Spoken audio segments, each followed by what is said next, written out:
พร้อมลูกหลานได้นั่งอยู่ตรงหน้าพระพุทธเจ้าแล้วก็คุณพระพิยกที่กล่าวคำถวายไปพร้อมๆกันแล้วก็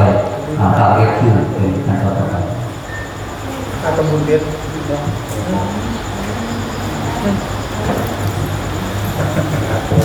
ยังไม่ทำความโมพร้อมกันครับนะโมตัสสะภะคะวะโตอะระหะโตสัมมาสัมพุทธัสสะนะโมตัสสะภะคะวะโตอะระหะโตสัมมาสัมพุทธัสสะนะโมตัสสะภะคะวะโตอะระหะโตสัมมาสัมพุทธัสสะมานิรัตตังพันเตมาสมุทเทวรานิสัพพะริวารานิภิกขุสังฆาสาโอโนชยามะสาธุโนพันเตภิกขุสังโฆ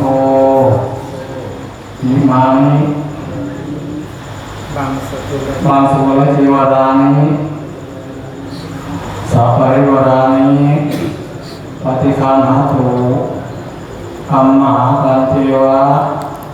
มาตาปิตุอาทินังจายาตตานังยาลตตานังทีฆรตังนิตายะสุขายะข้าแต่ท่านพระสงฆ์ผู้เจริญ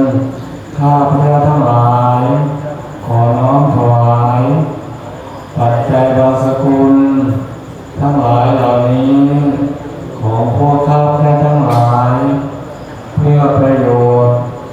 และความสุขแก่ข้าพเจ้าทั้งหลายและญาติข้าพเจ้าทั้งหลาย